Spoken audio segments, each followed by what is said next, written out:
ஆங்கிலம் படிக்க சொல்வது ஒரு பெரிய சதி. அந்த நேரத்திலே அதை காங்கிரஸ் திமுக அரசியல் போராட்டமாகத்தான் பார்த்தோமே ஒழிய ஒரு மொழி திணிப்பு என்கிற கோணத்திலே நாங்கள் அதை பார்க்கவில்லை. திராவிட முன்னேற்ற கழகம் காங்கிரஸ் பேரியக்கத்தை வீழ்த்துவதற்கு கையிலே எடுத்துக்கொண்ட கருவிதான் இந்த இந்தி எதிர்ப்பு என்றுதான் நாங்கள் நம்பினோம். அப்படித்தான் அதை அணுகினோம். மொழி என்பது ஒரு சமூகத்தினுடைய ஒரு நீண்ட நாளுடைய அனுபவ அறிவினுடைய ஒட்டுமொத்த அடையாளம். இவர்களை சீரழிக்க வேண்டும் என்று சொன்னால் இவர்களை ஆங்கிலம் படிக்க விடாமல் தடுக்க வேண்டும். நாகரிகத்தில் இல்லாத ஒரு வெறுப்பு கலாச்சாரத்தை வளர்க்க நினைக்கிறார். நமக்கு அவங்களுக்கும் பேசிக்கல என்ன டிஃபரன்ஸ்? நாம் உருவாகின்ற போதே சமூக நீதி சமூகமாக உருவானோம். அதற்கு அடுத்து எந்த மொழி தேவை?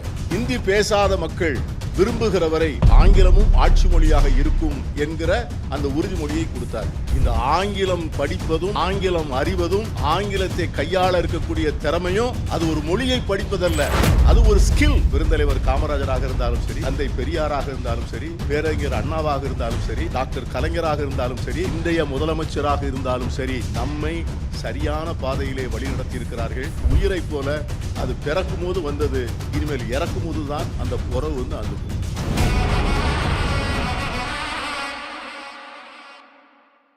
காலத்தின் தேவையறிந்து நாட்டின் நடப்பறிந்து மிகவும் தேவைப்படுகின்ற ஒரு தலைப்பின் கீழே ஏற்பாடு செய்யப்பட்டிருக்கின்ற ஒரு அருமையான விவாத நிகழ்ச்சியாக நான் இதை பார்க்கிறேன்.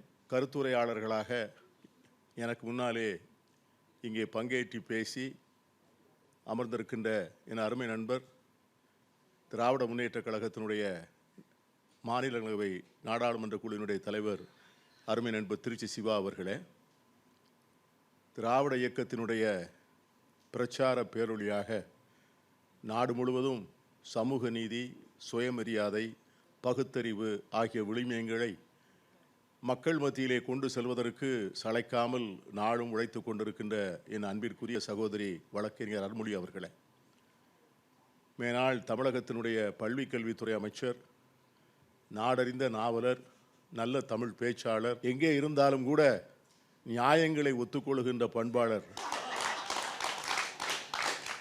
என் அன்பிற்குரிய சகோதரர் வைகை செல்வன் அவர்களே, என் அருமை நண்பர் லெனின் அவர்களே, இந்த நிகழ்ச்சியை ஒருங்கிணைத்திற்கு கொண்டிருக்கக்கூடிய அன்பிற்குரிய தம்பி தினேஷ் அவர்களே, இந்த அரங்கிலே இங்கே வருகை தந்திருக்கின்ற மாணவ செல்வங்கள், நண்பர்கள் எல்லோருக்கும் என்னுடைய அன்பான வணக்கத்தினையும் வாழ்த்துக்களையும் தெரிவித்துக் கொள்கிறேன்.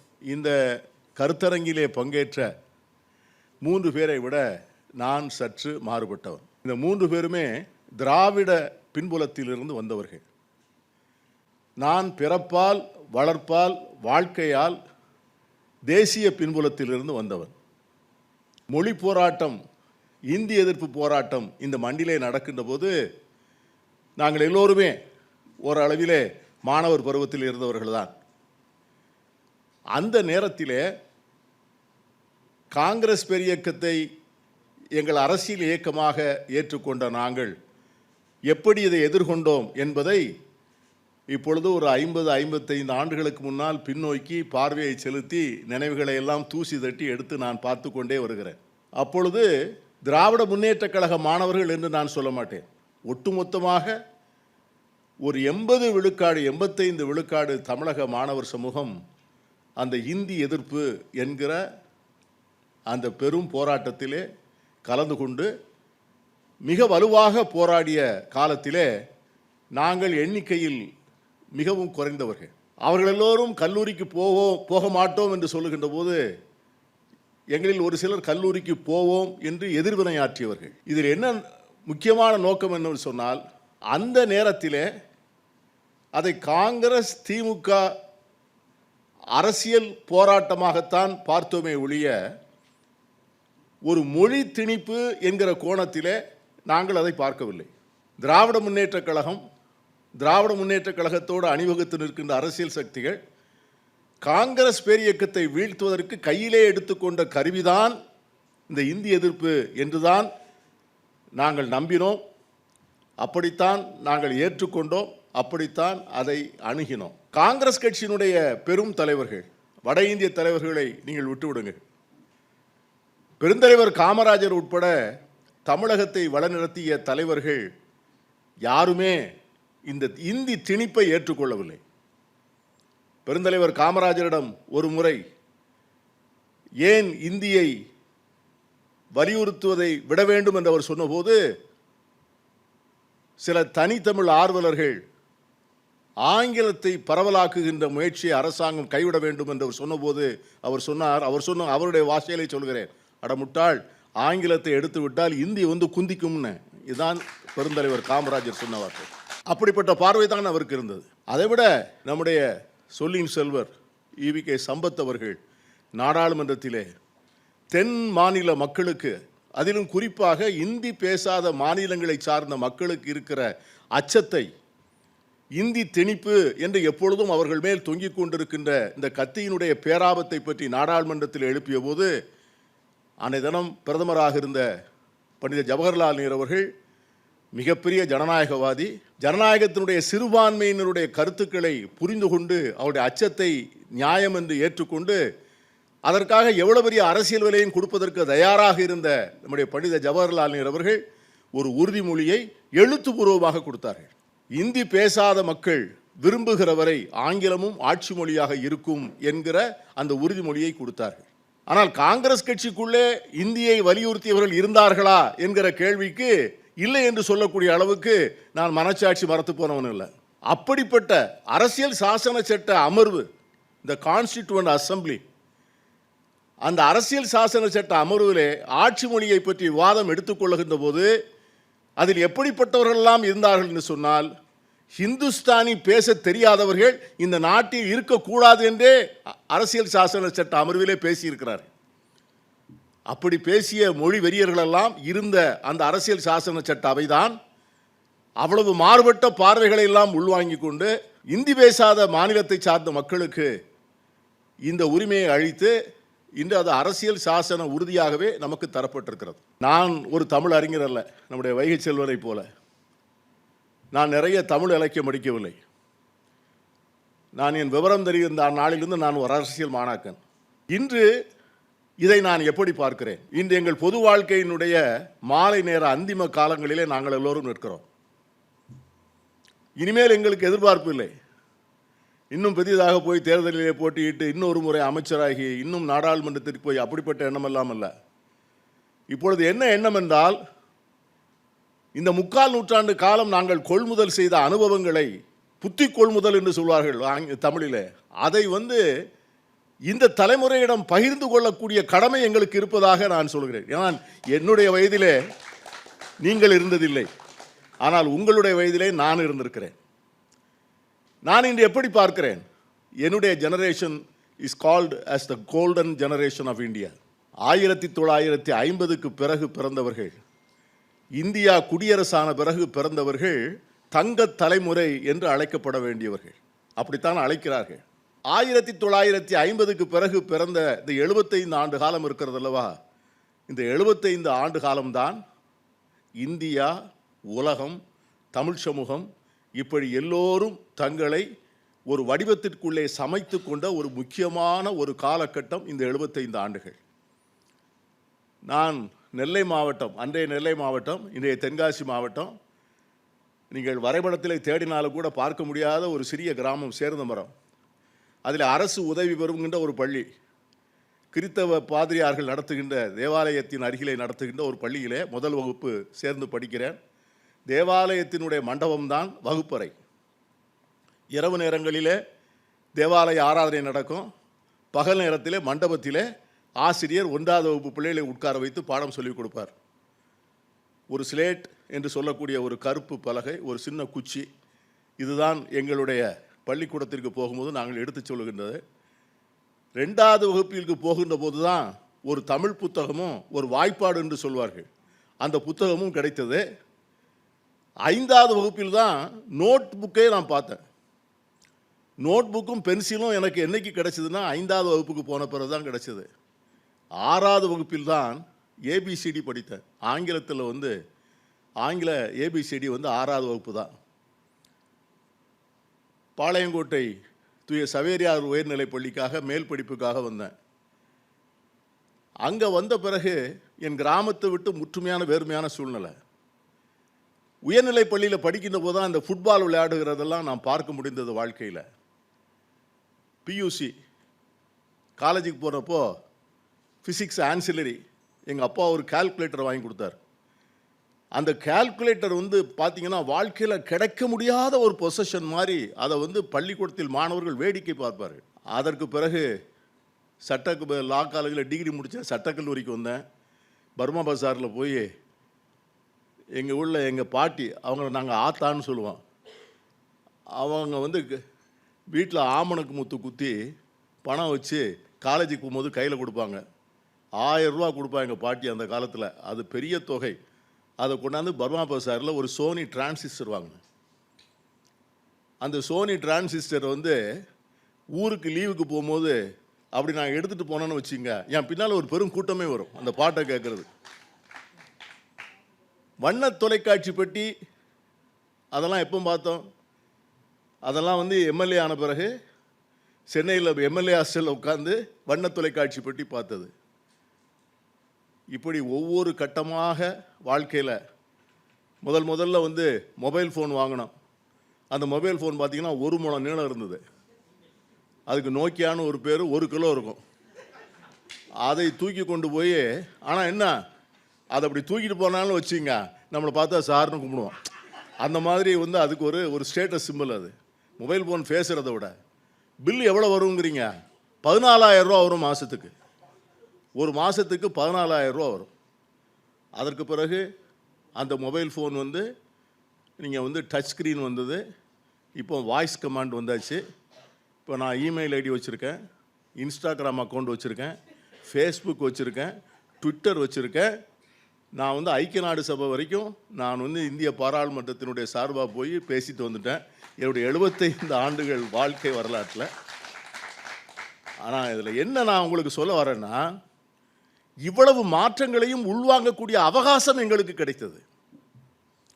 ஸ்லேட்டிலேருந்து நோட்டு புத்தகத்துக்கு போகும்போது, நோட்டு புத்தகத்திலேருந்து கால்குலேட்டருக்கு போகும்போது, கால்குலேட்டர்லேருந்து மொபைல் ஃபோனுக்கு போகும்போது, மொபைல் ஃபோன்லேருந்து லேப்டாப்புக்கு கம்ப்யூட்டருக்கு போகின்ற போது, இன்டர்நெட் பார்ப்பதற்கான விஷயங்களை தெரிந்து கொள்கின்ற போது, இன்ஸ்டாகிராமை எப்படி வந்து நம்ம யோசிப்பது, ஃபேஸ்புக்கில் எப்படி வந்து லைக் போடுவது, எப்படி வந்து கமெண்ட்ஸ் போடுவது, இப்படி ஒவ்வொன்றையும் படித்து தெரிந்து கொள்வதற்கான அவகாசம் எங்களுக்கு இருந்தது.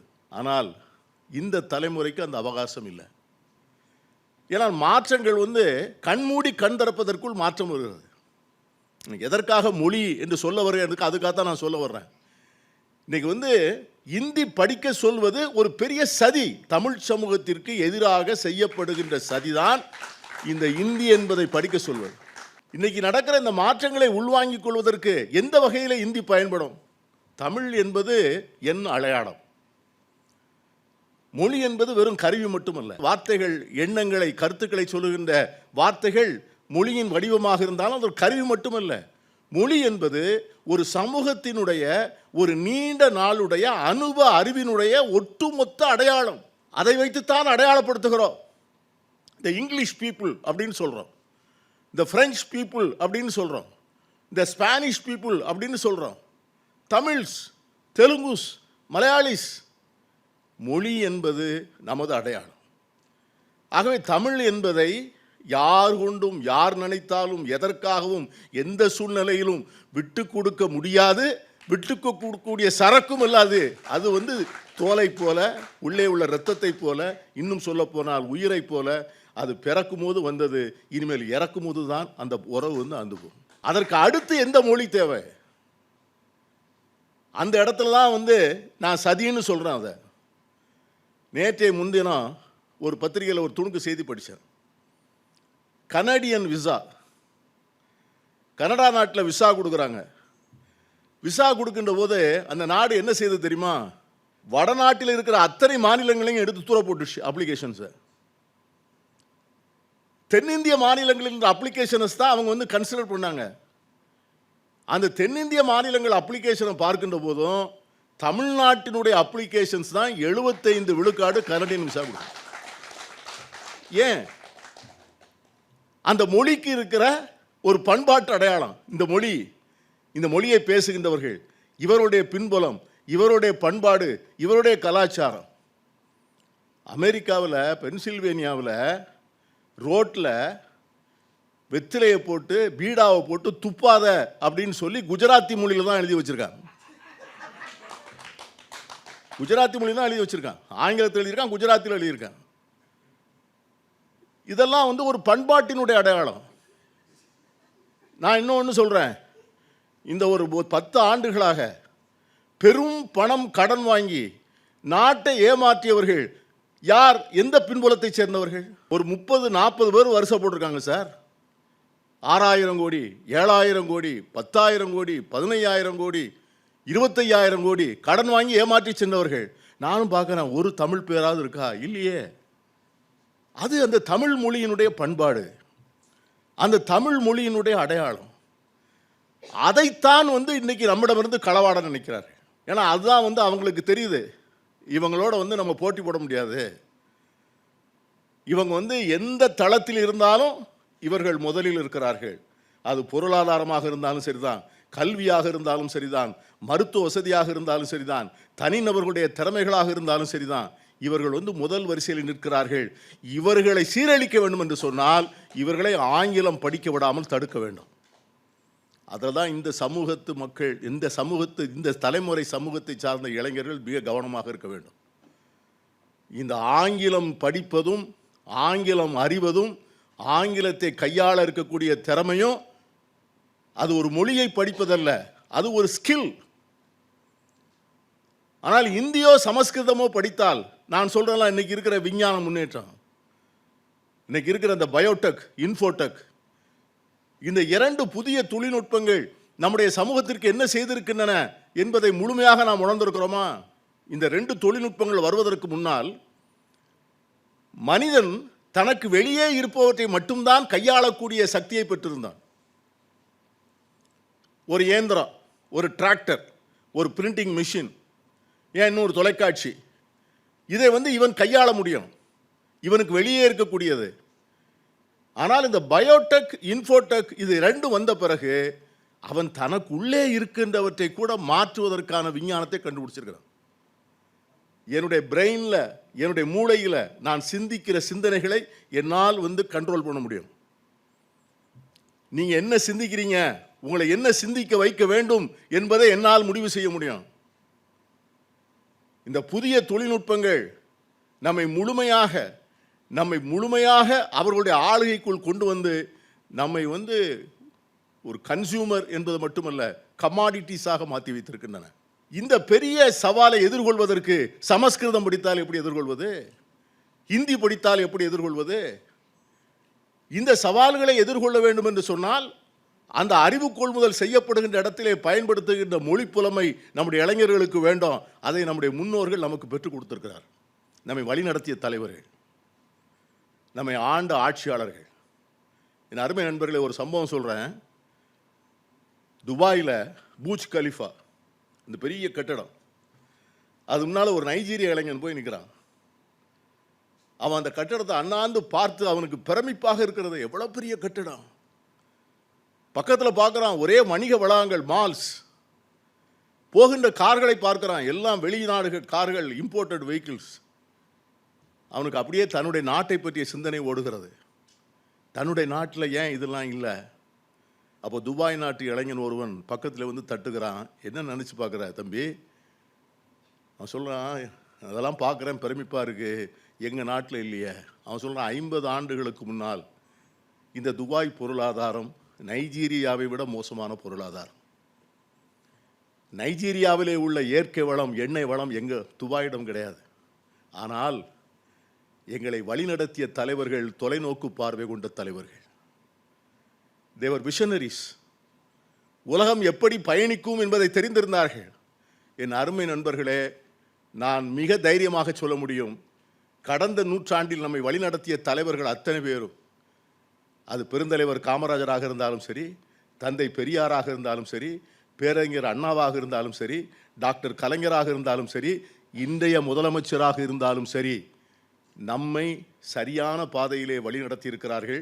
ஆகவேதான் இன்று தமிழகம் ஒரு தனி தீவாக எல்லாவற்றிலும் உயர்ந்து நிற்கிறோம் என்று என்ன காரணம் என்று சொன்னால் அதுதான் முக்கியமான காரணம். இப்போ அதை நம்மிடமிருந்து திருடுவதற்கான முயற்சி தான் இன்னைக்கு நடக்குது. இன்னைக்கு நடக்கிற புதிய தொழில்நுட்பங்கள், நான் சொன்னேன் பயோடெக், இன்ஃபோடெக், இந்த தொழில்நுட்பங்கள் கொண்டு வருகிற சவால்களை எதிர்கொள்ளக்கூடிய ஒரு தலைமுறையை நாம் உருவாக்க வேண்டும்.